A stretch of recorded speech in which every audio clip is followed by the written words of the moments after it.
you don't own integrity, people won't believe that all the things you've accomplished. And I think we don't always acknowledge how human beings, survived and evolved by having an instinct to hunt.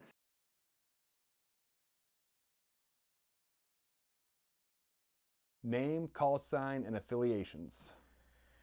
Gordon is my birth name, and Cobalt has been my screen name and call sign for 25 years. And I'm most affiliated with the Airsoft team IROPS or the event production company Stag Ops. Where did your call sign come from? So I used to play this game called SWAT 3. It was 1999's Game of the Year. And when I had my first apartment with my friends, we had dial-up initially, which was throttled by LimeWire. We'd pick 2 songs we wanted to go to work, come back and get 2 viruses or whatever. And so we finally got cable. We started playing online with people. We played with this cop sim group out of Ohio, and I used to change my name between every match. And it drove those guys nuts. They're very, very into Law and Order. And so I was like the Ventilator, or the Scarecrow, or whatever, the Phantom, some stupid shit. And they referred to each individual character as an element. And so I wanted to be lumped up with my friends because we're literally in a LAN in the same house on different computers. I want to be able to talk to my guy in my living room and not worry about some guy in Ohio with some lag. And so the guy who was running the group's like, you need to pick a name for your element. I'm like, well, I want to be on the blue team. Blue element, Cobalt. So I made my screen name Cobalt Blue, so there's no way he wouldn't get the hint and put me on the orange team or green team or whatever. So it stuck because I went to the Northeastern Airsoft group not long after and wanted to participate in discussions, and Scarecrow was already taken. So I'm like, Cobalt Blue, it's my screen name. And it has become, like, that's my nom de fake plastic gear, Yeah, that's awesome. That's I've found that so far doing these that a lot of the call signs have been self-given in some way, and it's cool. It's cool to know where they're coming from. Where are you from originally? I grew up in Manchester, New Hampshire, beautifully situated between 2 fields for most of my time there, and I've been a resident in Maine for 12 years now since. Why do you stay in New England? I stay in New England because I'm a fucking Yankee, man. I've traveled all over the country, and I can definitely feel the different cultures around the country, and you don't even have to leave New England. Connecticut ain't New England, man. That's New York. Yeah. But no, I was born in Tacoma, but I've been raised in New England, and it is where I'm most comfortable. I did enjoy Ohio. Yeah. I'd love to see the Southwest. I haven't done a lot of Southwest travel, but New England's where my wife and life and job and friends are. Yeah. New Englanders are a different breed. Yeah, we're like Texans. We think we're the best version of America, and no one else agrees. That's 100% true. Oh, I know it is. I've been to Texas a lot. Yeah, so have I, actually. Other than New England, Texas is where I've been to the most. And out of Texas, I love Austin. I hate Dallas. Sorry. Yeah, I didn't like Dallas. I liked Houston. Yeah. Oh, Houston's cool. Yeah. What do you do for work? Currently unemployed. No, I've spent most of my life either running heavy-duty truck and trailer repair facilities or selling their parts to them. Right. So I've been in the heavy-duty transport business on a business-to-business level for 25 years. So in a 10 sales call day, I might be meeting with the CEO of a company that does groceries. I might be working with the operations manager of a guy who does like electrical equipment, and I might be in a trash repair facility and every 15-20 minutes is a different sales call. So I was very fortunate to have that career for a long time, and it gave me a very wide perspective. I had to really go to a lot of different places and meet a lot of different people, and then try to convince them to buy stuff. So I needed to listen to their opinions more than have my own in many cases. Did your real life career help with your how you do things with Stag Ops there, man? I'm sure it's influenced it. I worked for a company that started with as 3 companies merged, and they had 9 stores, and when I left they had 320 stores nationwide. And in 20 years you watch something grow like that, there you can definitely learn a lot of object lessons about poor management, or I wouldn't say poor management, but like it's always poor management when you're under it, but you have to be fair because the person making those decisions may also have criteria you're not aware of. They may not have the budget you think they do to make certain decisions. So, well, being an employee can often chafe like, oh, I wouldn't do it that way. Well, that's also, you're not in that seat. So you might have actually made that same decision or even a worse one, and no one ever knows because, just like in the military, officers don't always fraternize with the enlisted or what have you. I was going to say, I think that lesson can apply to a lot of spots in your life, right? Oh, absolutely, yeah. Everything's a lesson. When did you get into playing Airsoft, and how did you get into it? I got into playing Airsoft. So in '99, I wrote a script with my best friend. In 2000 and 2001, we started Principal Photography. We're doing an independent film called Ludicrosity and the Meaning of Life. And it was a live-action Family Guy style, like, you do a scene and then we'd cut away to do some kind of visual gag comedy about terrorism. So we're about 60% through Principal Photography of all the action, all the dialogue sequences when 9/11 happened. So we weren't able to do a lot of the action sequences. In fact, the one action sequence we did, which was filmed prior to 9/11, did involve an actual SWAT unit being called up on us. So there were a lot of object lessons to be learned there. But I got into Airsoft because I had previously built a laser tag collection that was enough to just hand everyone I knew laser tag and we'd go play in the woods. And then we bought these Airsoft guns to use as props on the independent film. And then once we figured out that they were terrible at shooting cans, but they were okay at shooting people, and that other people actually did this on purpose, started playing Airsoft in the woods in Goffstown, New Hampshire. It's a great piece of land behind the Shaws, but it's currently now got like 50 homes in it, so you definitely can't go there now. That sucks to see. It was great terrain, and we had those little 1/3 scale AA battery automatic pistol guns. Yeah. And did that a bunch of times until I found community online, the Northeastern Airsoft group, or NEASG.org, and they were doing games, 100 people, 200 people would go, and there were scenarios, and I'm like, oh, I want to do that now and try that out. It's really cool talking to people such as yourself or Omar or Clock, and Austin and I have been doing this for about 10 years, and it's been very isolated here for the most part, and we started playing out a couple years ago. But it's really cool to hear how far the sport has come in the time. We can do a whole episode on that if you want. Yeah, we probably will. Yeah. I mean, I think there's a whole lot there for that. It's just, it's really cool. You've been the first person that we've talked to that's had 25 years experience in the Airsoft community. And it's cool. Yeah, and very early on, this is not meant to be a flex or a brag, because it's really not. Very early on, I got involved in the community side of it very heavily. And so that's why my call sign is my screen name, because I'm posting 10, 15 things a day. I would do an article or two a week. I wrote for Airsoft Insider magazine. That's cool. For a while when it was a thing. So like I was involved on the playing side, but also in the I wouldn't say political side, but in the community part of it, like the whole time. So like I don't know everything, I don't know everyone, but I've seen the rise and fall of all these different trends and how each one has left their mark along the years. And with you saying that, how do you feel like Airsoft's trending right now? I think a younger me would be very frustrated with it, but they don't have the experience I do now. And I think that, fingers crossed, we've weathered most of the possible legal challenges, because it was never guaranteed to be allowed to be a thing for long, and especially with some of the earlier incidents that happened, which I don't necessarily need to go into now.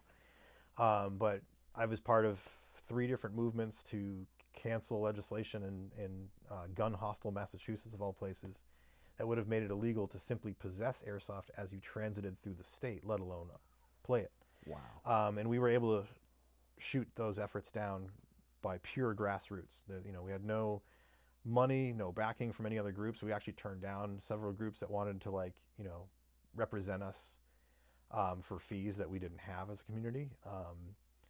And I'm proud and also embarrassed of the fact one of the representatives in the last time confided in one of the guys in our group, like, hey, we've been working 10 years on this opiate bill. People's lives matter about this, and we don't have half the interest in that bill as every time this airsoft thing comes in, we just dominate the legislature. And so That says a lot. and I think that airsoft still has room to grow. I think one of the trends you're seeing, especially with like the airsoft started in America escaping from paintball and tournaments, and we've come full circle where paintball style speedball tournaments are now not only viable but popular. And as airsofters, if we play outside and we don't play tournaments, we're playing either game modes or missions, or you're playing a milsim event, whatever your format is. I think that we need to not gatekeep the overlap there. I don't think milsim will benefit from Speedsoft, and Speedsoft really can't support the dynamics that make milsim interesting. But as human beings who participate in the sport, we should be able to flip back and forth. I would not recommend bringing a Speedsoft marker style gun to a milsim event. Just like you don't need a fully kitted out Block 2 weapon when you're playing a 15-minute death match inside a soccer field sized stadium. But we should be able to intertwine the communities, because it just goes back to what I was saying before. Like, if you have people, the more divisions within that people, the less effective those people are at getting what they want, because it takes mass to demonstrate. It takes mass to get attention. And so, like I said, a younger version of me would be, who escaped from tournament paintball stuff, would cringe at the Speedsoft, but I see it, people like it, it's valid, and it has some value, just like milsim has value. How long have you been on IROPS, and how did you get into the team? So I went from playing in the woods in Goffstown with one circle of friends, and they didn't want to spend the money and time to get into the bigger circle. And I did. I took a tax return. I had an engagement, it didn't work out, so I took our honeymoon fund and bought like a whole Ranger 2005 complete, way too much gear loadout. As everyone does. Yeah, we all deal with heartbreak. Was it Men at Stare Goats? Like people who have their heart broken, I go into war. I just went to fake plastic war. So, yeah. I started going to local fields in New Hampshire, and I just couldn't see the enemy, and I was just getting my ass kicked no matter what I did. I thought buying the fast shooting gun and the far shooting gun and the super camo, it was all going to do it. And I did convince a few other friends to come along, but we kept getting separated, because I'm wearing one camo, they're wearing another, or maybe there was an odd number of people on this group, so every day we got separated. And we weren't able to either experience our time off from our day jobs and lives as friends together, or coordinate. Excuse me. And so I'm like, well, I would like to spend time with my friends and coordinate. So I just asserted to the world, I'm making a team. And my childhood neighbor, best friend, and another friend I met through some other people, we were the core members. And we decided early on that we were going to recruit very selectively, based on some criteria that I had learned from family members who were in the pre-JSOC special operations world. And the reasoning wasn't because that we're like super high speed or whatever. It's because I recognized very early on that this is an honor sport. And especially when the community only had one website where everyone had every discussion about airsoft was right there, I realized at least within that paradigm, your reputation is absolutely vital, because people will show up to a game with a chip on their shoulder because from last game, like, oh, so-and-so from whatever Monkey's team was cheating, and I don't like them anymore. So they show up primed to not like you, primed to think you're cheating no matter what, whether that person was cheating or not. So I wanted to create this culture of integrity first early on, and then with integrity of calling your hits, following the rules, owning up to your mistakes. It also naturally dovetailed with getting better at the game, because it's like, well, I want that behind enemy lines scenario. I want to go do something in this game that, the game doesn't matter on Monday morning. The memory of doing something valuable is going to matter for months. And so I wanted to be on a team that was, I didn't care if anyone knew us, but if they knew us, they had to know that we were reliable and trustworthy. And then bonus, we're actually good at what we do. And so I started taking, we built a whole operator training course that, like, once we found a person whose personality fit, We brought them in, and then we would standardize all the gear so we could swap mags, swap BB weights, swap every single thing from our goggles to our batteries. Oh, you need another battery? There's one in my backpack. Here you go. There was never an excuse to leave the field. Oh, my gun's down? Cool, I'm the medic now. Here's my pistol. And that was the culture I wanted to build, so that when we went to games, we kind of lead by example, you know. And I feel like, at least for several years when we were more active, I think that we were successful in doing that. That's funny because you just pretty much said exactly what we're doing the same exact thing. That's like when people are like, well, how do you get out to be on your team? You have to be a good person. That's, we don't care how you play. You're going to learn how to play. We can train you how to. Exactly. Yeah. But we're not going to teach you not to lose your shit if someone overshoots you a little bit, not to lose your shit because someone didn't call a shot. We don't want that. Yeah. Like that is the only thing that we've discussed as our captains group, like that we'll even question saying, see you later. You're not a good fit. We do not want any of it. Even if you're in the right, don't care. Don't do it because it's just going to start Don't sounding make it weird. Exactly. Yeah. So the only time Incident goes online becomes bad. exactly. And then Your reputation in this community is important as far as being an honorable group of people. Yeah, it can be for sure. Right, and to be dependable. And without naming names, you can. I know everybody watching this can probably think of a famous team or three that are awesome at what they do, but everyone hates them. They think they're cheaters. They think they're arrogant because.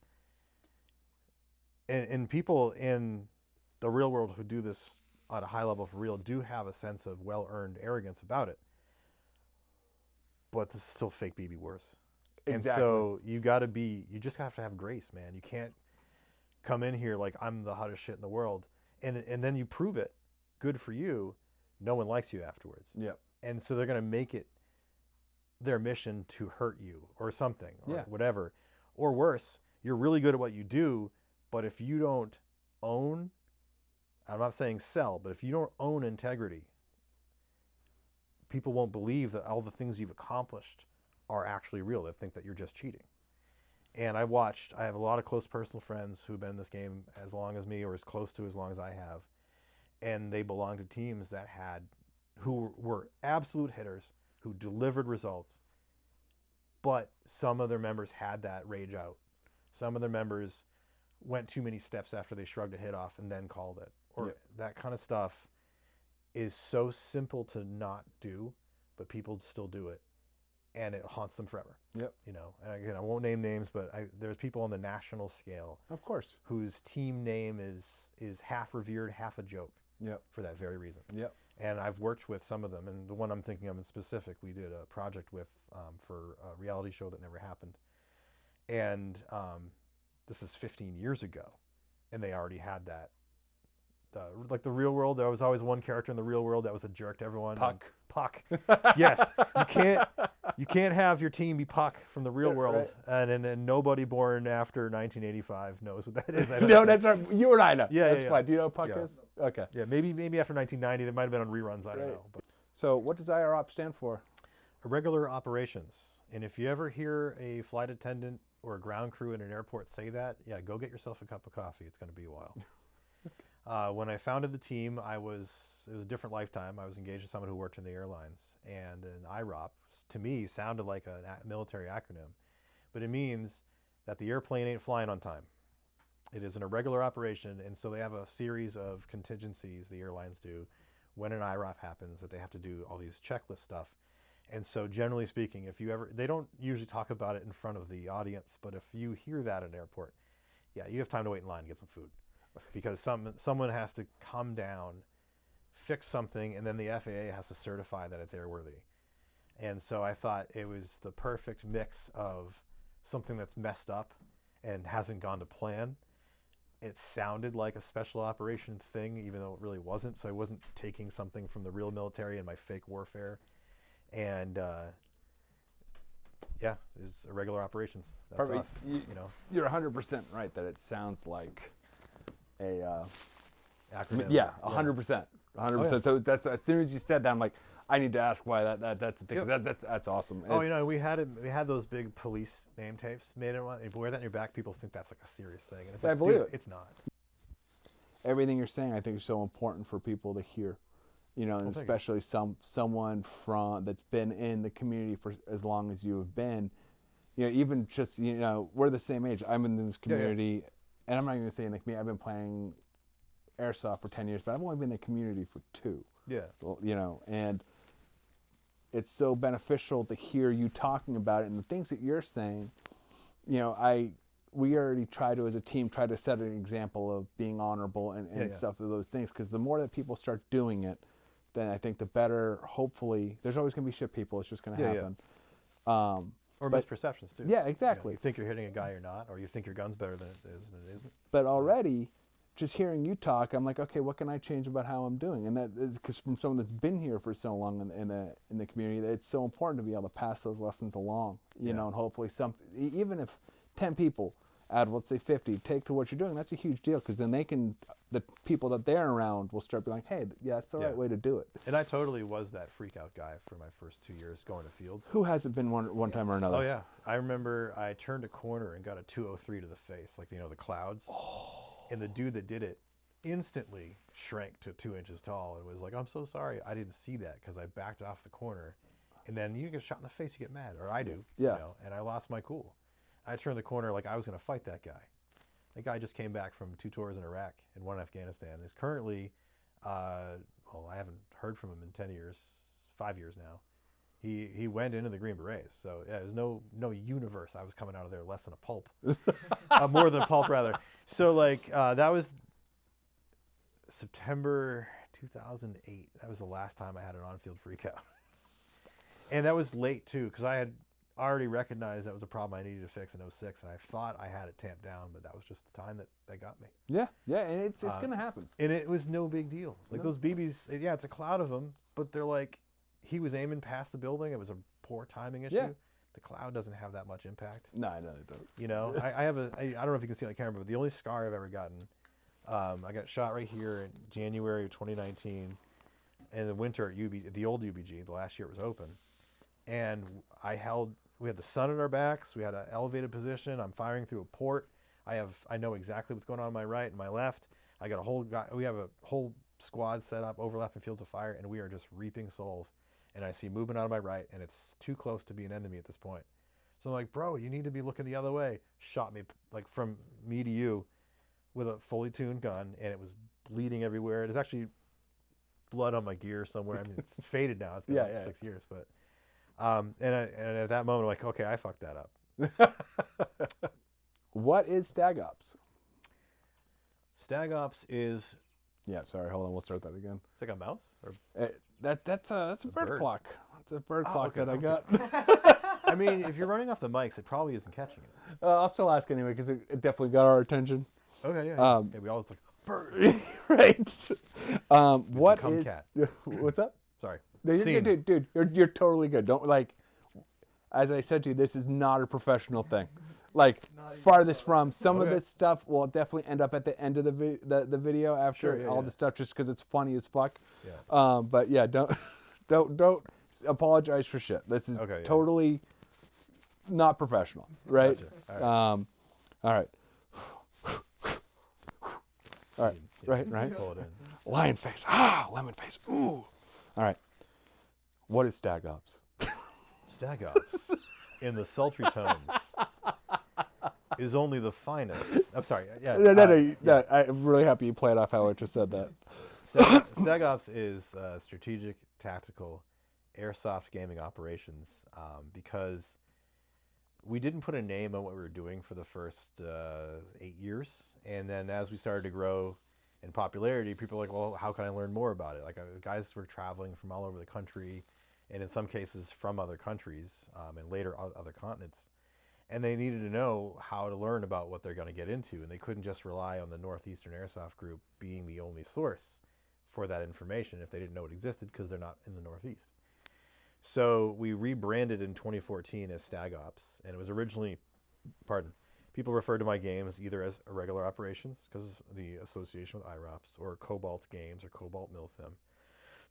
And when I was looking for names,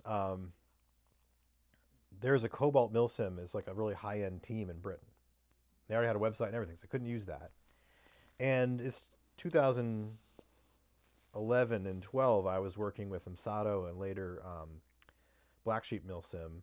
I was working as an Op 4 commander and a training assistant, stuff like that with the major. And a little bit of game writing too, but I mean, that was his show. But IROPS was working along with like, are they gonna kill me for not remembering? Jesus, Derek's guys before the Lancers, GM SOG. And we were doing stuff with Black Sheep Milsim, and I realized Black Sheep Milsim was different than Lion Claws Milsim, which was different than American Milsim, which had either just come out or we had just become aware of them, which was different than Milsim West, which was just coming out around that time frame. And so the word Milsim didn't have a universal meaning at that point in time. This is 12, 13 years ago. And I couldn't use my name. Cobalt Milsim was taken. So I just described what I wanted to accomplish in a brand to myself, because we didn't have ChatGPT, so you had to actually be your own ChatGPT for this stuff. And I just said out loud, I'm like, oh, I don't know, strategic, tactical, airsoft game, operation things. And I'm like, Eureka, it's spelled Stag Ops. And then as certain companies started claiming that they joined the Milsim world 15 years after it started, but they're the only ones that do it, I decided that it was toxic enough that I wanted to just say, you know what, we're not, some of our events are Milsim, they're cinematic, they're experience-based, they're, but they're not what other people are doing. And so to further separate, especially the things with Clawhammer, so like we're separating on this side and being more cinematic and more in-depth. And we're expanding at that point in time in this side to be more welcoming to younger or newer players or more casual players, which was the original reason that Clawhammer's uniform code is just bring clothes. We felt that the A in Airsoft was necessary, but adventure gaming operations would be more encompassing of what we were doing, because we're trying to take you on an adventure, and that adventure may be living in a non-permissive environment with no safe zone, or it may be you are solving archaeological puzzles during a competitive battle. And so Stag Ops is strategic, tactical, adventure gaming operations. All right. I bet the fan might be heard, or vacuum. So what's the water heater?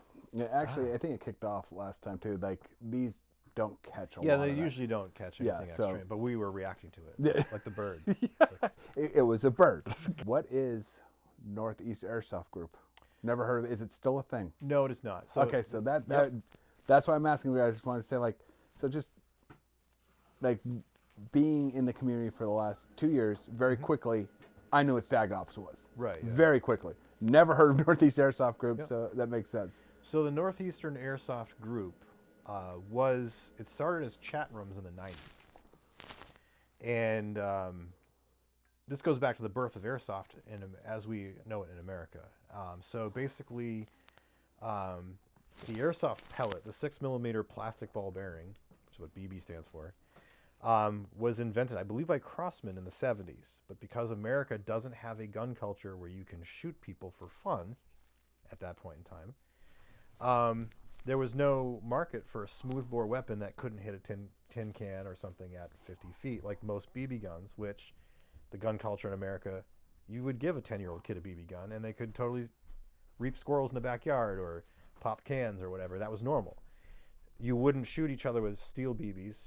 People did, of course. Yes, they That's did. Not a thing that is ever recommended. Did you do it? I have been shot by them and have scars. I did not willingly participate in that, though. Okay. So I didn't have a positive association. I did a little bit. I had a little bit of both with that. So I I understand where you're at. Sure, yeah, but yeah. like, just when you said that, I'm like, why? As a kid, we always just gave it the one pump and then started shooting each other. Where are the puppy jackets? Yeah, you get the puff jacket or the denim coat, Yeah, like right. the Levi's jacket. Yeah. And it's Airsoft so much safer. It's so much safer. Yeah. You don't get that eye back, man. No, dude. So we pronounced it NESAG because, military acronyms. Yeah. And the Northeastern Airsoft Group.org was born in, I think, 2000 from those chat rooms, maybe 99. It was a PHB message board. So for people who were born after 1989, for the most part, you're used to social media being a viral, easy to share experience, not something that's hidden behind a login wall or paywall. It's an app on your phone. No, back in our day, we had to drive home from work and sit at a certain place in our house to use the internet. Yep. You know, hand crank the dial-up. But no, it was a message board, and it was the sole place that all airsoft activity from basically Pennsylvania to Maine was organized.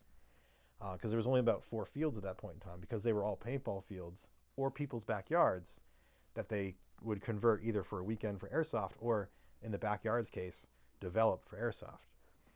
So airsoft became huge in Asia in the 80s and 90s, where they don't have real firearm access on a regular basis. So you can walk down the street with an MP5 and you aren't going to get dropped by the cops necessarily. In fact, there's a movie, Lost in Translation. Guy goes to a bar, insults the bartender. He chases him with a Tokyo Marui MP5 through the streets. And he's shooting at him in the movie.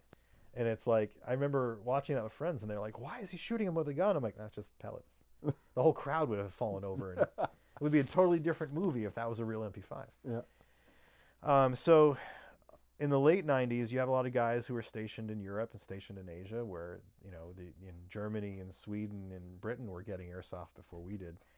Because again, they don't have easy access to scary looking and or really dangerous weapons as a cultural phenomena, so they don't have to worry about the guy walking down the street.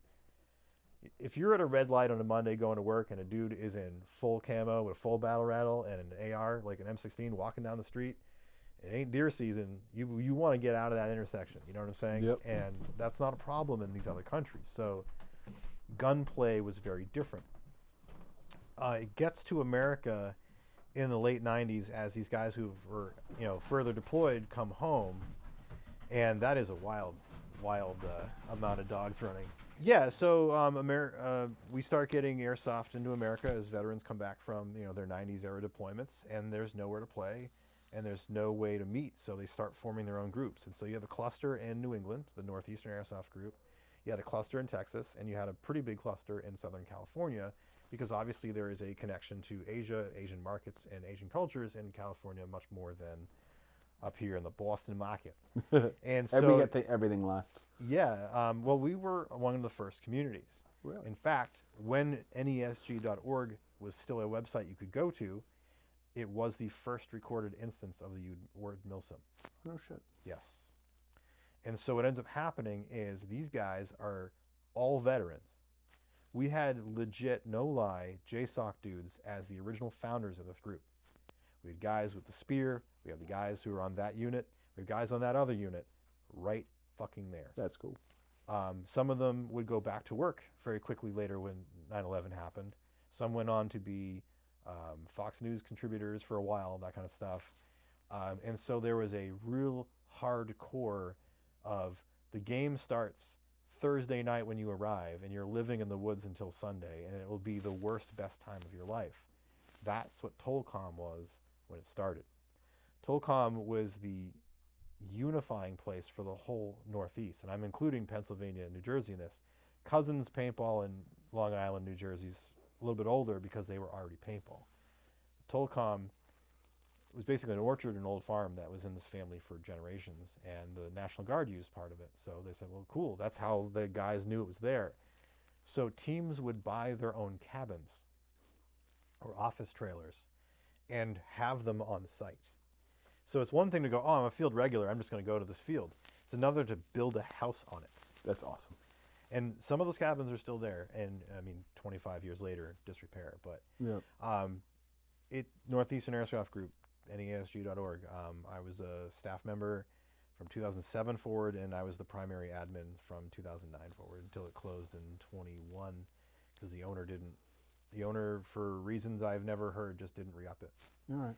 So you had 20 years of history that was just evaporated. Yeah. But you can find parts of it on the Wayback Machine, but it's not functional. Yeah, okay. All right, but yeah, it's learning so much just about, I didn't know any of that stuff, and that's really cool to know.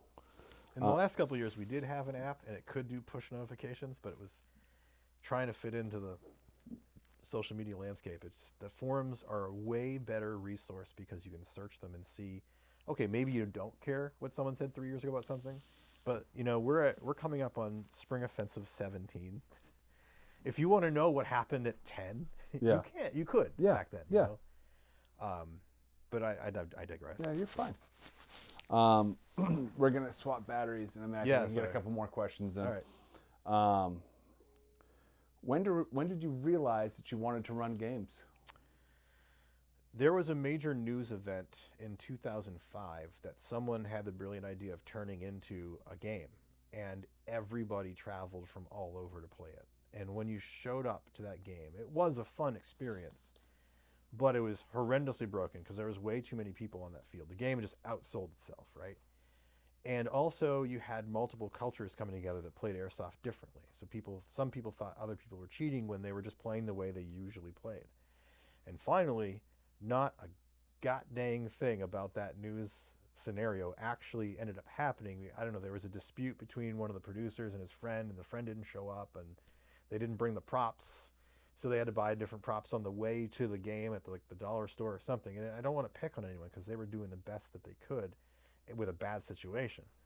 But afterwards, I'm sitting there going, okay, but what if we actually did a cool thing that we talked about in advance and people got excited about, and then we actually do it? And instead of going and trying and doing it and falling short of that, what if we didn't reveal everything we were going to do?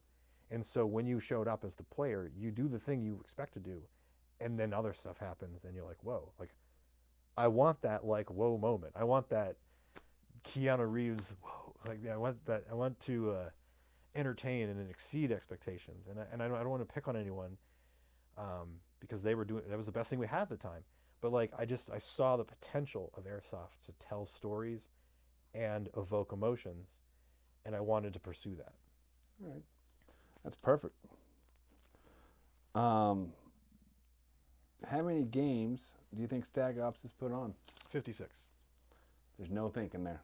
No. I love it. We'll hit 60 this year. That's awesome. Unless anything terrifying happens that is out of our control. Right, yeah, exactly. Who knows? That doesn't count. I ran a season or two of one-off games at RPC for a while. I ran a bunch of single-day games at Feel Good Farms for a while. Doesn't include my wedding, which was absolutely as well as produced with twists and turns as any other event that we did.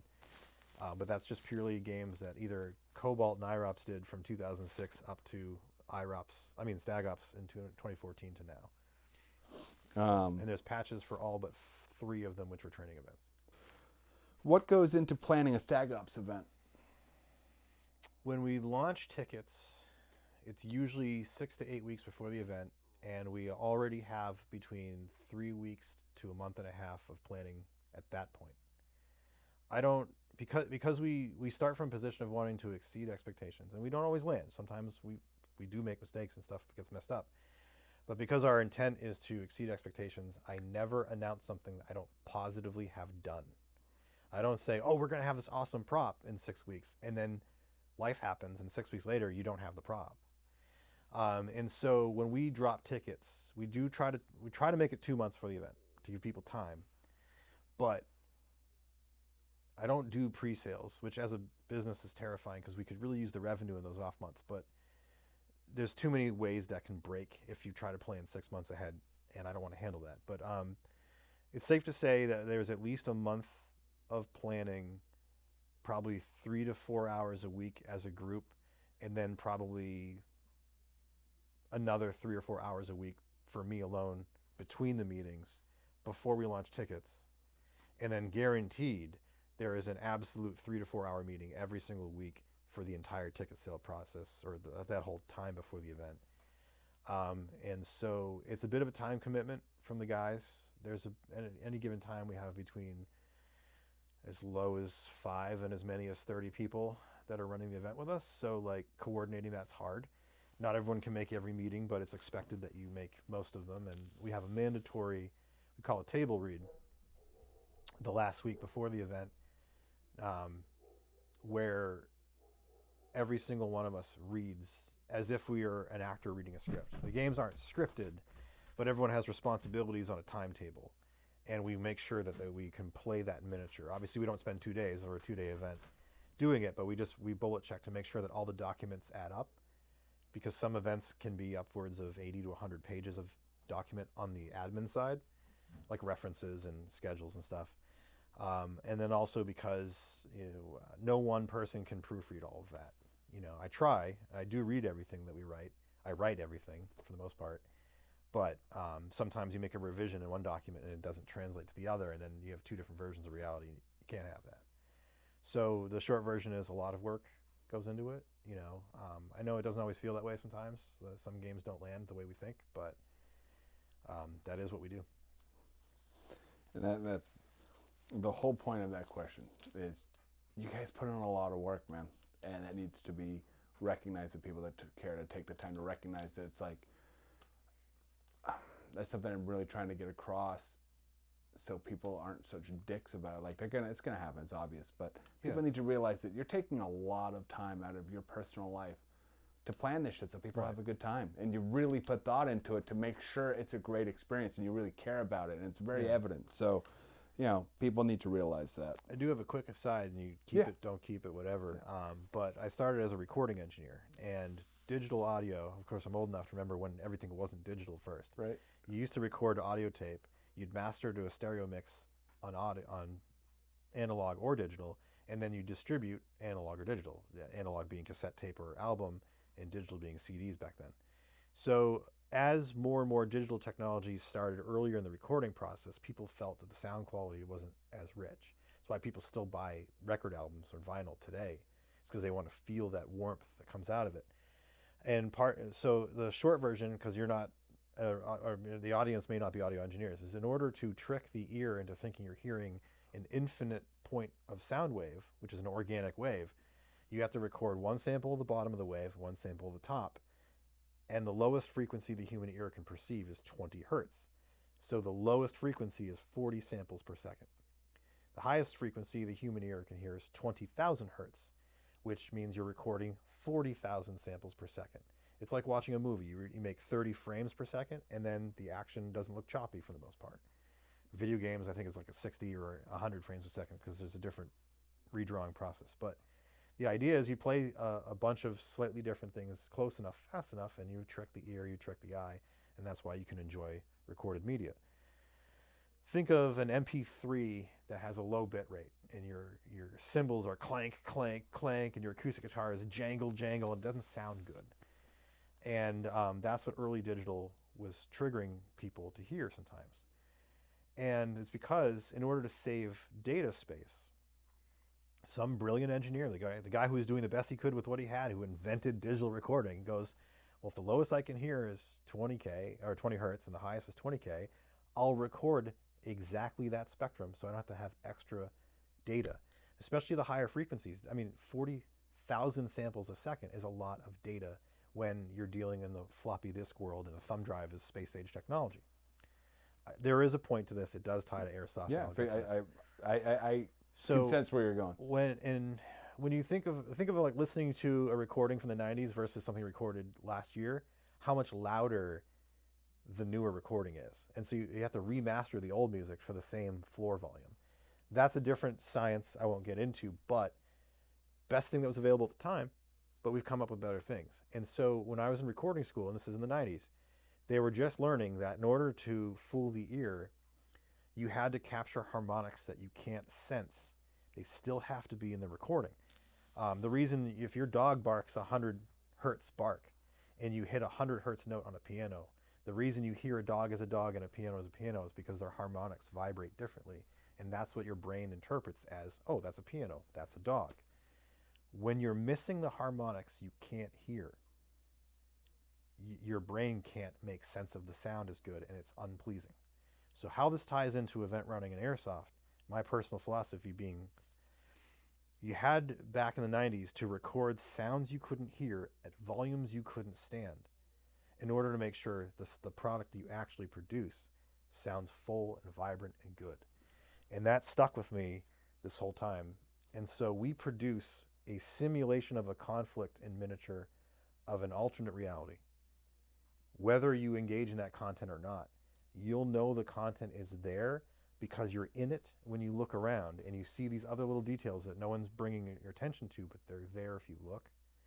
Whereas if we just said, green team shoots tan, 40 minutes, that's a valid game, but that's a totally different experience. And so a lot of what your airsoft experience is what you, the player, bring to it, both as an individual and with the groups you're working with. But in as much as we're producing a scenario or an in-world game, you're going to see those details. Every prop has something to do with it. The recording mix we play in the morning, although we don't do that at Kleinheimer because Omar has his own thing. But Spring Offensive Autumn Justice, that's a 4-hour mix. It's got clues in it. And so we're just world building. And it's also, selfishly, I think, it functions as another outlet for our creativity, either me or the rest of the group. And it's something that we enjoy doing, whether it gets witnessed or not. Stag Ops has a rotating staff of volunteers. There's a core of about 7 to 10 guys who make the time out of their regular lives, both before, during, and after the events, on a very regular basis. But we do pull volunteers. Pretty much every event has a pretty good percentage of volunteers helping us run them. And if you're interested in helping us run them and you're willing to learn how to do what we do have a Facebook group, the Stag Ops Red Team General Interest Group. Join that, and we post right there, hey guys, this is the date of the next event. Can you help us or not? We dislike it when people do that when tickets sell out, like they wait to find out they want to work for the event because they don't want to miss out. Like, I understand the impulse, but that's not great motivation. We'd really like it if you really want to do it, just commit to it. We're not taskmaster assholes. We're not drill sergeants. We just we know what works and we're going to do it. And we'd like your help if you want to help out. It's actually pretty cool Thank that you. you put out to the public too. How much time goes into planning an event? I'd say it's a minimum of 6 hours a week for 2 months would be the minimum with, oh no, there's easily 36 hours in the last 2 weeks. There's unpacking the trailer, repacking the trailer, and we do several, we call them table reads. We run through the material as a group to make sure there's no, or there's as many wrinkles or smooth out as possible. There's always a wrinkle, but It's good to have a table group to do it because you know, you're not always going to see something that someone else might catch because, like you just said, you can't think of everything. So it's so good to get other people's opinions and look over that stuff. That's awesome that you guys do it. Is that the picture that you put up sometimes if you guys like at a restaurant or something? Oh, that's us celebrating socially because we are such, like, we're in the steam room otherwise, Yeah, you know. okay. But yes, we do put that out just to let people know we're not like the Beatles. We don't like secretly hate each other, at least not to my knowledge. Yeah. But but most of the time we're giving up a weekend just like the players are, and that has its own costs with our jobs and wives, etc. Yep. And then, but we're working. And so sometimes we don't get the social time that we would want. When we're all going to Airsoft to have a fun time with our friends, sometimes we go out as a group just to celebrate and make sure we touch base as human beings again. Shout out to all of our wives and girlfriends that Yes. allow us to do this because The Airsoft widows. seriously, dude, like, I don't think people understand the obsession that comes along with this sport. For some people, like, it just takes over a lot of aspects of your life. And if your wife is totally supportive in everything of that, then you have done really good. Oh yeah, Because and it gets in your blood, man. It's an instinct thing. When I started doing the expo, I won't shame them by naming them, but major national team everyone's heard of had a booth next to ours. Actually, no, Ground Zero's mobile trailer was next to ours, but it had an off ramp. And the very visible public figure, team leader of this team, I catch him. He walks down the ramp with an air gun, like an air guitar, like he didn't have a gun. He walks down the ramp, does a scan and assess, and then pockets it low. No gun in his hand. Yeah. This was totally imagination. And he walked the line on the ramp as if that was like a line of chalk and he was just doing a CQB drill. And then he looks over and he sees me, he goes, oh, yeah, it just gets in your blood, man. And I'm like, yeah, no, I know. Yeah. It really does. For sure. Yeah. I think that's so cool. It's the passion that it really creates in people. And I've learned personally, and I think Austin as well, I'm sure you can, and which I did not expect, is how much Airsoft has improved my life in so many other facets that have nothing to do with Airsoft. I'm a paleontology is not the right word. Anthropology student. I don't buy into the idea that we are warlike by nature. I think that our cultures have co-evolved into warlike tendencies over the last post-Ice Age, but violence is always present. And I think that we have a set of They aren't necessarily violent, but they suit violence, unfortunately, in the real world. A set of instincts that we have no other outlet for. You know, half of your brain is designed to draw arcs before you commit to throwing something. Where are you going to use that besides baseball, football? Okay, sure. But if you're not playing baseball and football on a regular basis, you're not using that part of your brain, right? A lot of your brain is designed to navigate. Your emotional center is the same as your navigation center, which is also incidentally why people who travel more tend to be more empathetic to human beings, because the more you spend time navigating land and navigating the social dynamics of those land, the more time you grow in that direction. And so there are a lot of skill sets that aren't unique necessarily to Airsoft, but the Airsoft collects them and gives you a safe outlet to not just express them when they get frustrated, but actually build them into other skill sets that you can translate to other parts of your life. I have no doubt that it's improved a lot of lives. Yep. Well said. Thank you. What are the major events that you plan every year, and where are they? Well, we're about to announce a couple venue changes, so I'm going to do that later, rather than, I don't know when this is coming out. Yep. But we have 4 event types. We do training events, we do large-scale strategic events or strat ops, and we do medium to small-scale field deployment exercises or FDXs, and we do a very small invite-only tier 1 or tactical operation. And within those 4 event types, we have several recurring series. So we're probably most famous for Spring Offensive and Autumn Justice. Those are our biggest events. They are our longest running series. We're up to 17 and 18 this year. And those are strat ops. So the focus is on large scale cooperation. There's cinematic moments in them, but it's a contest with some cinematic material. That glues it together into a storyline, whereas the FDXs and the tier 1s are pure cinematic. There's no competition. And within those event types, we have, like I said, several series. I think I just repeated myself. So Autumn Justice, Spring Offensive, our Clawhammer, our Strat Ops. Midsummer Nightmare would be an FDX, and the tier 1s all have a different name every year. They never repeat. But Copper Green, JTF Manticore and Scapegoat were previous examples of tier 1s. What can a player new to Stag Ops expect from the event? An overwhelming amount of information that if you ignore, you're not going to have a good time.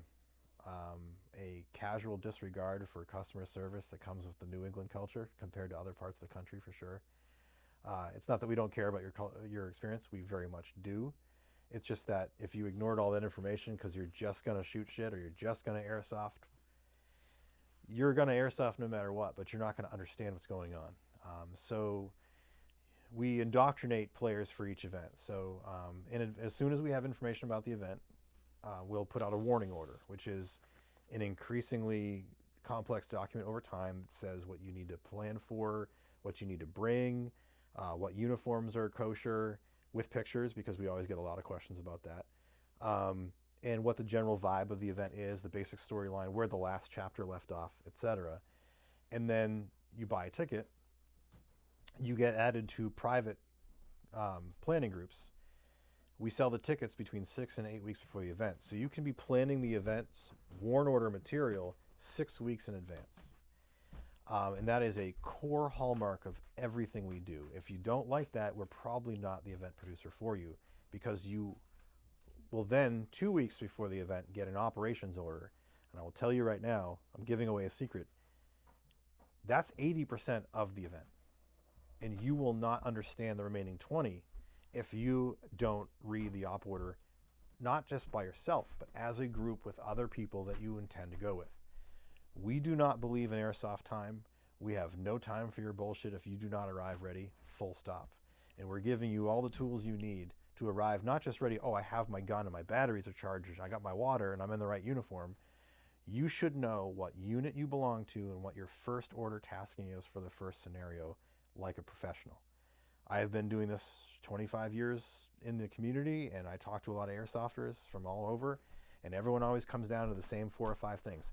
I want to go behind enemy lines. I want to do something awesome. I want to have this visceral experience. And the way that we provide that, at least, it's not the only way, but the way that we do it, is we prepare you as much as possible so you arrive more professional in regards to our event than you would to a casual walk-on game. So I would expect, as a new player, man, we're not drill sergeants. We're not yelling at you. It's not an ego game for us. Not an ego game for us. I was kind of mush-mouthing that. But we do believe that what we do works within the context of our events, and we're going to do that whether you're with us or not. So we would hope you come on board and join us for the fun. So, as I think we said earlier, taking accountability for yourself and what you're going to do is going to really enhance your game at a Stag Ops game. Oh, definitely. Right? So, reading the op orders, I know we sit down actually as a group, or if we can do the whole group, we will, but definitely as our leadership command structure within our own team, we'll sit down so we all know everything, so we can talk to these people as we go. Because it is a big event. The Clawhammer's the biggest event at Harris, I think, that they put on. I think so. I'm not going to say definite, but I think it's... They've probably had bigger ones at some point, but it's recurring. Reoccurring event. And, you know, there's a lot of moving parts, and you got to do your part and be accountable for yourself as a player or a team, if that's what you have, to make sure that that goes smoothly for the organizer. So there's no, why aren't we out on the field yet? You know, be accountable for what you're doing. Well, and to be fair, I mean, I know from a new player or outsider perspective, what I said probably sounds arrogant, like, F you, I have your money, haha. But it's not like that. It's really, there isn't time for us to manage each individual's experience when you're talking 200 to 400, in one case 700 people. We're trying to provide an entertainment. We have to provide a structure where, pick a number, 300 people's brains trying to take that structure apart has to survive for 2 days. And that's just the way we go about doing it. So we absolutely welcome everyone. We want you to come on board and try it. Just understand it's probably not like you're used to, because a lot of places, rightfully so, are customer service oriented. Hey guys, show up, we'll split you in half, and you play for 15 minutes, there's your game. So it's just a little bit different, and reading has value. Yep. It's for people that want to get a little more in-depth into a game, I think it's perfect. And, you know, really, and the rules you guys have put in place, whether it's, you know, the no high cap mags and stuff like that. Like, I think it was because of Clawhammer that I stopped using high cap mags, period, because it enhances the experience when you're playing Airsoft that much more, because you don't have the 400 rounds. You know, that mag change, if you're in the middle of a fight and you have to do that mag change, so much can happen in that 3 seconds of changing your mag, you know, and it just enhances the experience so much. Oh, well, thank you. That is the point. Yeah, and so I started using mid caps because of Clawhammer. There's a couple different ways an event producer can structure the event to create the logistic pressures of a war zone. Yep. And a lot of guys do limited ammo. And we have internally talked about that a number of times. And to do limited ammo for us would take so much preparation time away from the game material we're providing, where somebody sits in a basement for an entire weekend and sorts out 300 players at 1,000 BBs, or 2,000 or 1,000 per day, whatever the number it would end up being for limited ammo. And we've talked to some BB manufacturers, and we could get custom labeled BB weights, you know, 1,000 round bottles, 2,000 round bottles, stuff like that. And we just keep coming back to forcing people to reload their mid caps at a certain place in the field. Still gives you that logistic pressure, or maybe I shouldn't shoot too many more rounds until we've actually set up a real ambush, not just shooting at the other team the first second you see them. Adds enough depth of play without having to add more cost to the end user or more cost to us in time. And it can always be tweaked. It's not perfect. Yeah. But that's where we're at. I think it works great. Thank you. Absolutely. Well, then you didn't lose your fob in a battle, did you? Or you might have. I don't know. Of course we have. Yeah. Yeah. Oh, yeah. Okay, fair enough. Yes. But that's sorry, I didn't mean to rub it in. No. But that's part of the fucking experience. Exactly. Like, you know, it was. Yeah, you did. Yeah, we did. But that's all just a part of it. And like, maybe it's not going to end up the way you want to. Like, you lose your fob and you don't get it back for the rest of the day. Yeah. But maybe you will too. and it's that trying that it makes the day. As long as you control your flag, you can move the fob. Well, there was an actual game where we left the flag. If you leave the flag behind, they can't take it, but you still got to get it. That happened to us at our last game, at a Coles game, and I'm sidetracked. I'll talk about it later. It might be a different rule set, but I don't know. Yeah, it was funny. The flag came way out, and they took the territory where the flag was left because we were dead. Yeah. And so where's the fob flag? It's gone. Yeah. Lesson learned. That means your defenders got wiped out faster than they could coordinate at a retreat to protect the flag. Yeah, it was rough. And if you think about it, in an airsoft game, why would you ever retreat? Your life doesn't matter. And that's very true too. And so we're trying to introduce those dynamics where you don't need to act out your death. You don't need to pretend that it's a real death, but there should be a consequence greater than, I had to walk back to spawn and wait 5 minutes. Yeah. No, your entire faction suffered because your defenders were not, they had the mission to defend, but they gave up the mission for the shooting. Yep. And so they weren't defending that asset. I mean, we could go on for hours on that. Yeah, we could. So we're trying to provide a space where, you may not use some of these real world skills or tactics or strategies in a casual airsoft game, and it's fine, you don't have to. But we want to provide a space where you can, where it actually might matter. And that's, sometimes it lands, sometimes it doesn't. We haven't had it not land yet. We've had a great time. We did last year's Clawhammer, and it went really well for our faction, and it was awesome. And we played last year, and it went terrible for our faction, but it was still an awesome time. Oh, good. And I think that's so important for... Yeah, your enjoyment shouldn't be hinging on whether or not you win. No. Winning is its own victory. Who doesn't like winning? Of course. Yeah, of course. But we're there to have a game, and it's like you have to find any triumphs. If you're having a losing game, and I'm sure we've all had them, where it's just a slaughter, there's still triumphs to be made there personally and as a team that you can take away from the day as a learning experience.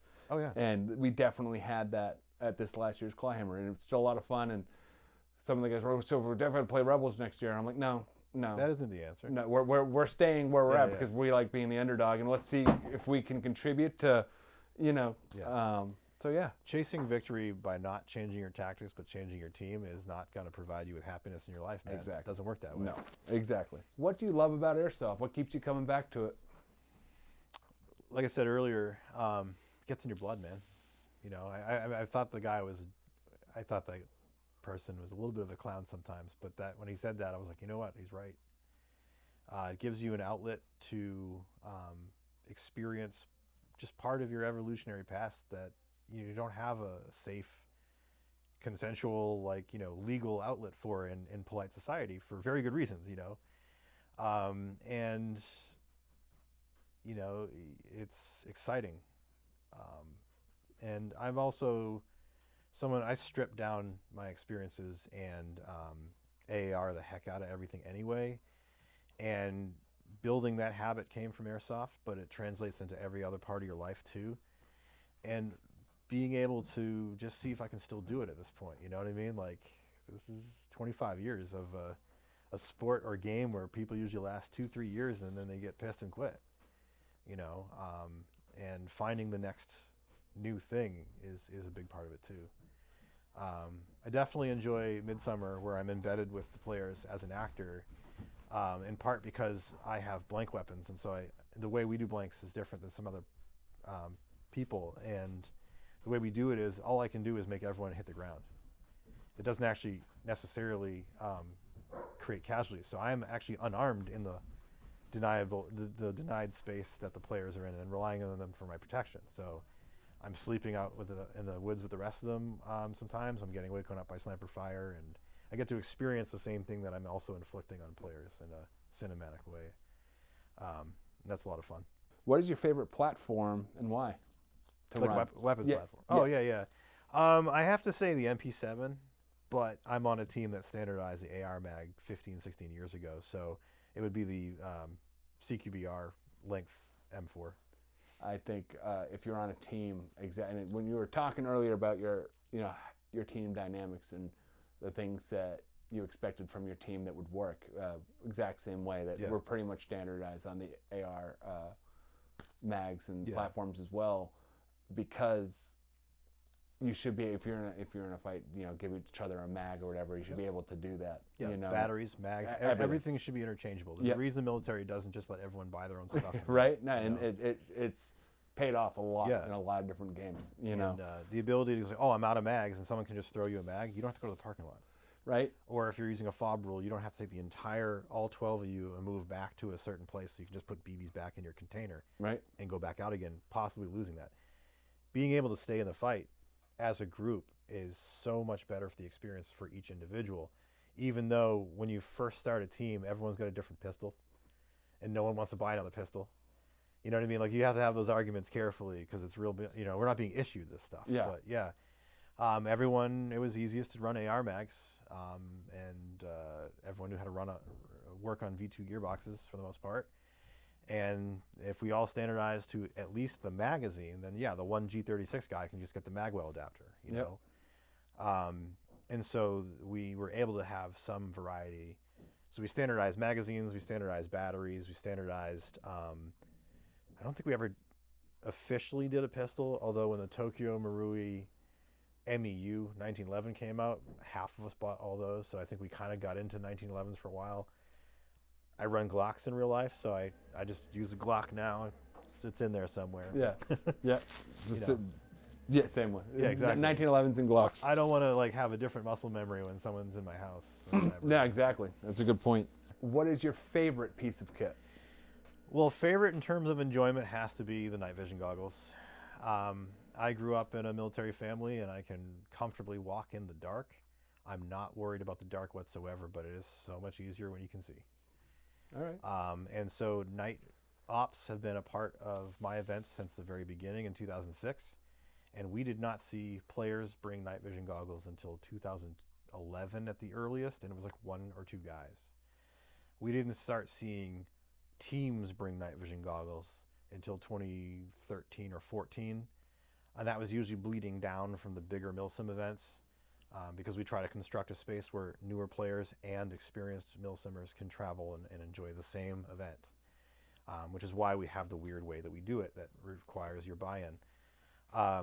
And then we started, actually, Night Vision Incorporated was our first sponsor. They reached out to us and was like, hey, we're in California, but we've heard about you. Do you want us to rent nods at your events? And I'm like, oh my God, absolutely. It's like one of those moments when you realize you've arrived or something. And I just found out that you rent nods at your events. Okay. Yes, well, we don't for Clawhammer because it's during the day, but the other ones, that was always a question of mine. Yeah, and actually, these are from Nocturne, the Nocturne guys, and they'll tell the story. I don't want to take any credit for their success. They've built their lives, and that's all them. But they cut their teeth at my games when they were teenagers, and they were like, "Yeah, we could play at night locally," and we built that set. That's probably cool. 2 years ago. Yeah, that's cool. I'm coming from PVS 5s. I grew up with 1980s technology on this, and again, no goggles for a while too. I can operate without. An hour or two in the darkness, I'll probably start flipping those up as a very, very common occurrence. I don't always even run them at night. Yeah. But having them is probably my favorite piece of gear. I live near the woods. I can go see the owls. I can go hang out. Owls. This time of year I can't get out during the day and hike as much, so I'll go take a walk in the wilderness at night because I can. That's awesome. Dirt biking with them is awesome. That's a whole nother video. All right. What is your most important piece of kit? I have to say it. That's all right. Aside from goggles and a gun, I would say a Write in the Rain notebook and paper, or a pen and paper. And why? Because it's true that not every airsoft game will have an outlet for all of the military skills you can learn, but you will always have an outlet to bring those skills if you have them. And one of the things that drives me personally nuts about myself and other airsofters is, like we were saying earlier, and that might get cut, your defenders had the mission of defending that location and the asset of the flag, but they took so many casualties so fast because they, for whatever reason, overruns do happen in real life, but for whatever reason they got distracted by the shooting and couldn't complete their mission in protecting the asset. So what happens after an hour or two on a hot day, everyone's dehydrated if they didn't drink enough water the day before. or if they didn't eat pasta for the dinner before, they're out of like the easy energy. Your body starts to get ketosis or whatever. You start to dig deeper into energy reserves, and that makes you dumb. So if you don't know how to write and give a briefing, there's a good chance you don't know how to receive a briefing. I don't mean that as an arrogant thing to say, but learning how to receive and give briefings, like actual military briefings, means that when you get the safety brief or, hey guys, team deathmatch, 20 minutes, here's the conditions, you turn that into actionable core bullet points and write them down so that when you get there and you're hungry and you're tired and you're exhausted, future you, the dumb one, has benefited from the work of the smarter, more relaxed, less hungover version that you did earlier. And I'm very ashamed to admit this, but a lot of my gear is still in storage. This is not the last chest striker I wore. This pouch right here, I have a flip book of every single map of every single field I go to and have gone to, with briefing sheets that I make for each game that I'm in. So I am taking the player staff brief and I'm giving myself a brief. And that is how I'm able to be extended over time, more effective leader than people who aren't. And that's not a flex, 'cause we're all nerds. But I mean, like, if you put that little bit of work in, you already have a reminder in your pocket for when you start to figure, oh man, what's the objective? What's the code for the missile? Oh, we finally punched a hole through here and we're all like panting and we're about to be overrun. We only have a minute to do this shit. I'm gonna call someone at a talk and ask them how to do the thing they asked me to do? Come on. It's embarrassing. You should go outside and haze yourself for that shit. Yeah. You know what I mean? Yeah. So I would say the most fun is night vision, but the most important is the gear side of it is being able to use the skill of briefing, either giving or receiving a briefing yourself.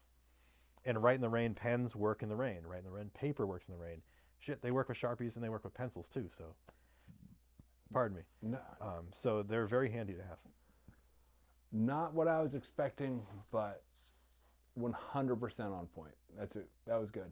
That was great. Thank you. Yeah, dude, that's, yep. I don't win every engagement I'm in, but I choose the time and place of those engagements. Yeah. Because I'm going to be inflicting surprise rather than receiving it. Yep. I just saved you the effort of having to understand Sun Tzu. His whole thing is, don't get in a fight if you don't have to. But if you're in a fight, fucking surprise your enemy, man. Yeah. That's it. And I've read Sun Tzu. What is your favorite type of airsoft player to see on the field? Somebody who plays with grace and integrity and drive. They are chill because they're doing work, if that makes sense. I remember about 10 years ago, people started throwing tryhard around. And to me, a tryhard is the guy that doesn't have grace and loses his cool and then tries to do Ranger Drill A when the situation doesn't warrant it. He's trying hard to do something, failing, and then out of insecurity or frustration, goes, has a freak out. To me, that's a tryhard. But the way it was leveled at myself and other players that I'm familiar with was that the act of being moderately good at this and caring about doing whatever the scenario that I just paid someone to do and took time off from my life to do, whether I think it's a good scenario or not, I paid to do it, I'm going to do it. I'm going to give it a try. That was being called tryhardism. And I'm like, that's one of those moments you have when you realize you don't understand how words work anymore for people who are younger. But, yes. But I'm sitting here going, I paid to be here, man. I'm going to do the thing. Like, if I can give a quick anecdote, there was a game in 2011. I was hanging out with a yoga instructor at the time, and I'd just done a shitload of yoga the day before. And I went to this game, and I was the ground commander it was just a one-day game, but I was voted ground commander. I'm like, sure, why not? I got a desk on my chest, I can do this. And first scenario, first engagement, we fucking roundhouse it, right? And we go back to a starting point. And as we were given the next scenario, I'm like, guys, going to go up this ridgeline, go this way. And I just turned the wrong way, and from the back of my neck all the way to my lower back, cramped all at once. It was like someone hit me gently with a car in the middle of my spine, and it actually briefly dislocated a rib and made it painful to breathe, laugh, cough, everything. It was one of the few times in my life that I was in such pain I collapsed to the ground. And as I collapsed to the ground, the whistle blows and everyone goes running off. or really close to it. I didn't have time to recover. So one of my teammates was so mad at a scenario that he smashed his gun on a tree. And it instantly felt an inch tall because that was stupid and expensive. So I said, bro, if you don't fucking break it, here's my rifle. I then had another player take a fist-sized rock, was wearing a plate carrier, found the spot on my ribs that was cramped, cinched the rock into a pressure point, and then played the next 8 hours of that game on the side of a mountain, no less, with a pistol. The point isn't, I'm such a try-hard, hardcore guy. The point is, I fucking paid $20. I'm going to get my $20 worth. And I was still able to stay in the scenario and have fun with my friends, even though I was in pain and I didn't have a long gun. I didn't need it. And there was a point, probably 5 or 6 hours later, I'm carrying a 70-pound mortar tube up the backside of a mountain with a 1911 in one hand and a mortar tube in my back going, I'm the fucking guy with the broken back. Why am I the one doing this? But it was just what the situation needed, and that one worked. Not every plan, not every scenario works, and that's part of the fun. What is your least favorite type of player to see on an airsoft field? Probably the inverse of that. Like, obviously, I can respect, like, if someone has skill or someone is on their journey, they don't have the same experiences I do or the people I surround myself with do. It's understandable. So I don't look down on people for not knowing what some of the terms are. If you don't know how to do an ACOCA analysis, you can't learn that on the field under pressure. But it's also, look at the ground. What does the ground give you for an opportunity? So, like, I don't look down at people who approach those problems differently, because not everyone's a professional warfighter. Not everyone has access to professional training by professional warfighters. So you can't expect that at a walk-on game, right? But being able to win and lose with grace, like, if you won, pat yourself on the back, man. You know what I mean? I want to live my life so that when someone else is sharing their airsoft story, they're like, dude, we thought we had this defense so locked down, we were stacking bodies, and then IROPS comes out of nowhere. Not Cobalt, not me specifically, but I want to build a team where people talk about it positively. And so it's not about making a name. It's not about, we're not monetizing that name. You know, it's more about greasing the wheels of all the interactions you'll have in the future. So, like, if you have a positive reputation, then people treat you with grace. But you should treat everyone with grace. Even someone that you don't think is, if you know someone is untrustworthy, treat them with grace, because you don't know anything. You may not know that, right?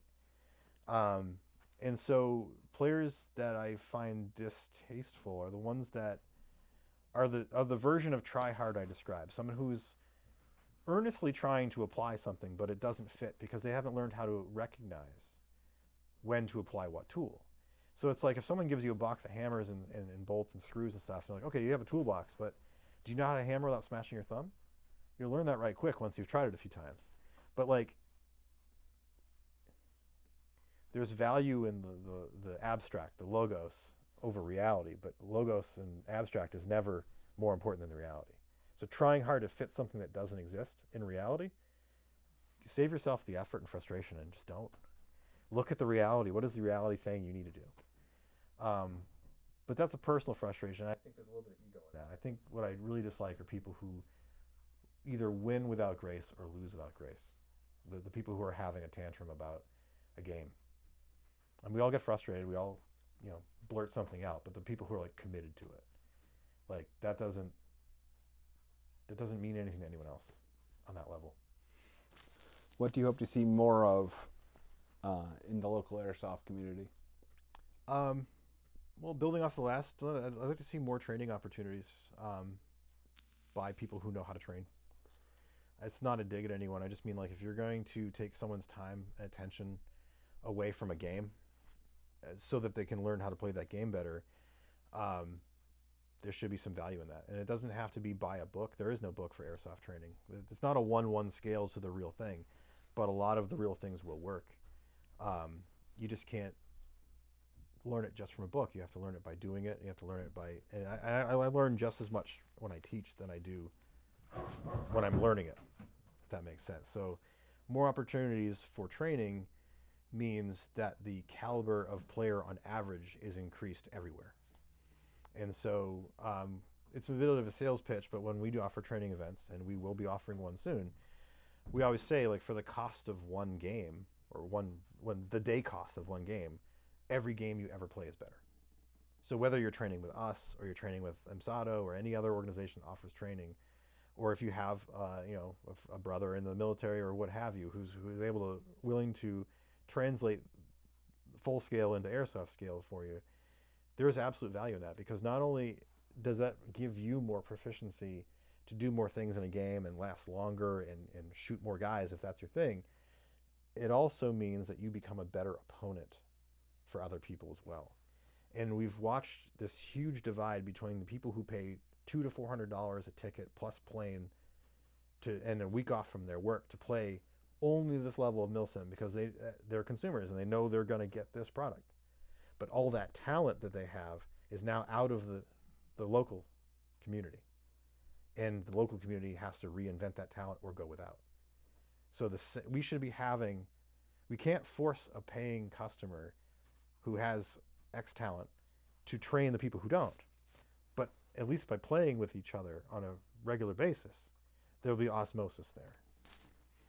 All right. So I'd like to see more training events, more training opportunities. And I mean, fields have a very big challenge. When you're not doing a ticketed event, you can't balance it in advance. So it's very hard to balance on site. Yeah. But the more balance if an event has a name, it should probably have some degree of balance, for sure. What do you hope to see less of in the local airsoft community?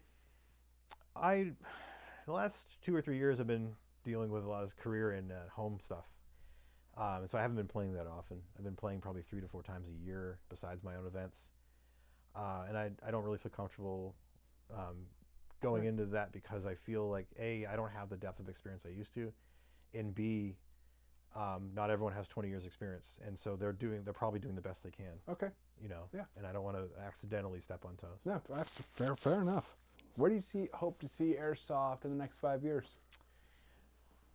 Most people don't know this, but as a component of COVID, the insurance industry stopped insuring mobile risk for these events.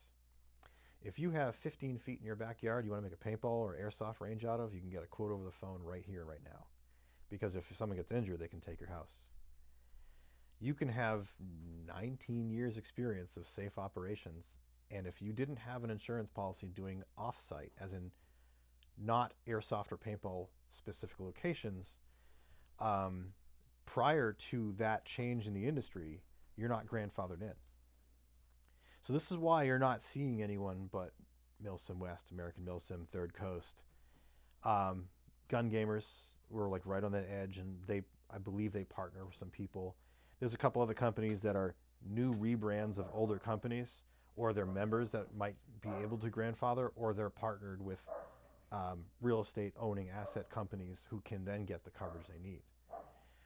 But I don't own my own property. Like, we have a house, but we're not playing airsoft in my house. And we, including my wife and best friend working in the industrial insurance industry, even working with the people who insure the companies I just mentioned, people who have airsoft and paintball in their name as insurance companies, are not writing new policies. They're not taking new risk packages.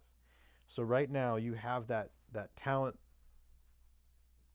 traveling milsim, deep milsim, expensive milsim groups. The talent comes out of the local community, and they as consumers are buying exactly what they want. And we're all adults. Our money and time is important, so we want to get what we pay for. But you have a whole section of the community that's all they're doing, and they don't usually come back for much because they've already spent their money, they've already spent their time, and their perception of what they're getting is not the same. And so in 22 and 23, I had access to an island off the coast of Massachusetts. I had access to a hospital. I had access to a psych home. I had access to a racetrack.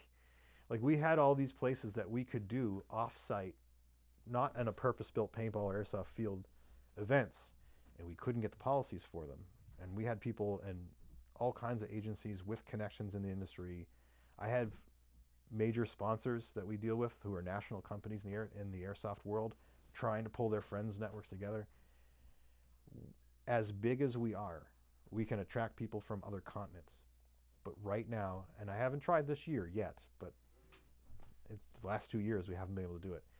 I would love to see that level of access be offered to, I wouldn't say newer companies because we're in our 19th year doing this, but new to that realm companies. Because otherwise you're going to have a lack of competition, lack of new blood. You'll have a consolidation as one or two of those entities start to go out of business because they aren't, for whatever reason, on their own terms. And I think that would be a detriment because you can only go so far before you run out of options.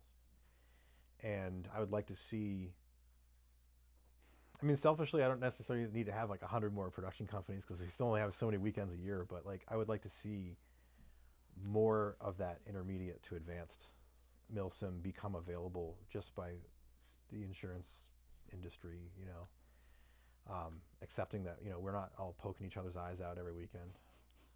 Yeah. So. All right. And lastly, man, which I think is important, as a 25-year Airsoft player, you've learned a lot. What advice can you give to new players?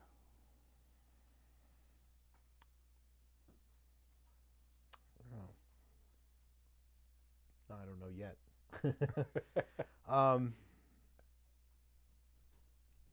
I would say my advice to new players is that whenever you get into a new hobby or new passion, we use the term passion because, oh, I love this. It's all new. It's all exciting. It's all big. And I just learned 5 or 6 new things I've never known before. And then you start, especially you see this Airsofters, like, oh, you play one season of Airsoft and you watch every war movie on Earth and you're like, oh, he's doing that wrong. Or why does he rack that round out? He didn't have to do that. You know, so you start connecting all these different things you learn, but everyone has a different point. There's a certain point when you have to look for things to learn. You have to learn the difficult lessons. Like, oh, maybe I can't run uphill across open broken ground against an entrenched machine gun post. Yeah, the real guys figured that out in World War I, but, you know, it took 4 years for them to figure that out too. So, like, look for the intellectual content of what you're experiencing. Like, don't forget the emotional and the adrenaline and the visceral part of it. That's the drug part of it. But if you want to continue finding that rush, you know, you need more and more of that rush, like any other addictive thing. Look for the intellectual content. Like, strip down your performance. You don't have to be harsh to yourself. Don't be harsh to your friends. Don't be harsh to people online if you can help it. But like, hey, our team was kicking ass until this XYZ team just snuck up on us and we had no idea. Like, how, like, there's like 8 ways you can analyze that. I mean, where is your shared awareness from one unit to the other? Where was your personal awareness? Oh, I was busy manning the gun in the other direction. Okay, that's understandable. It's not an issue of finding blame. It's an issue of finding what didn't work and what is the procedure or the skill set you need to sharpen so next time you're in that scenario, it'll work. So if you look at the game as a series of connected scenarios, connected engagements, rather than a game mode or a team deathmatch or something, I don't mean to shit on them. They're valid expressions and they're fun. Pardon me. And even the most complex mission can often be ignored and just turn into a team deathmatch. You know, the firefight is part of the thrill, but like, if you want to learn how to continue enjoying that, then you need to find a framework to analyze what's working and what's not. And definitely travel. You know, we're blessed in New England. We have a lot of great fields. And a lot of them have multiple things to offer.